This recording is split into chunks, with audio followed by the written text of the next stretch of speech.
How to know when it's time for long-term care. Long-term care is a reality that everyone will eventually confront, either for themselves, a loved one, or both. Unfortunately, long-term care is a topic that people avoid and don't understand until one day a crisis situation throws them into a world for which most people are completely unprepared. The good news is that you're not alone. Not only are most people unprepared, but when a long-term care crisis hits, it tends to bring together and involve multiple family members. In many situations, the need for care will creep up on a family. Oftentimes, family members are acting as caregivers without even realizing it. As the need for care increases, it can either seem like a normal part of aging, or people are just not willing to admit that their ability to live independently is no longer possible or safe. But there are warning signs you should be looking for that will help you recognize when the time for professional long-term care has arrived. First, look for physical deterioration.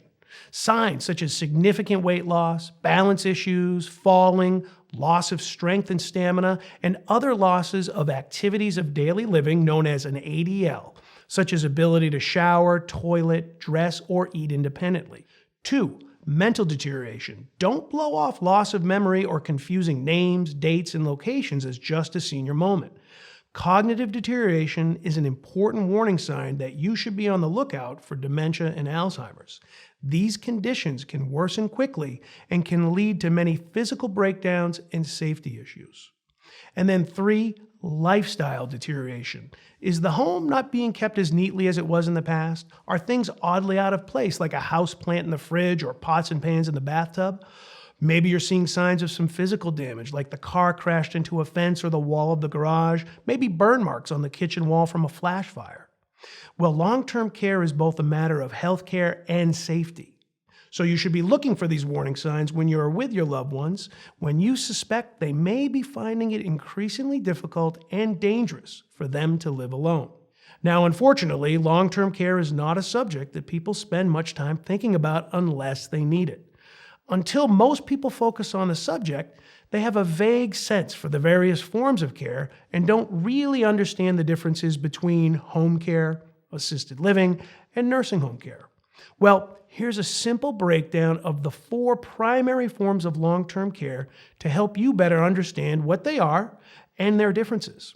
Home health care is care provided at various levels in your home by a licensed or unlicensed workers as well as designated family members. Home health is primarily private pay, but Medicare and Medicaid will reimburse some forms of medically necessary home health services provided by licensed practitioners for people who meet specific eligibility requirements. Assisted living is housing for the elderly or persons unable to live independently that will provide mid-level custodial care, medication support, lifestyle activities, transportation, and meals. Assisted living is a private pay environment not covered by Medicare and Medicaid. Nursing homes.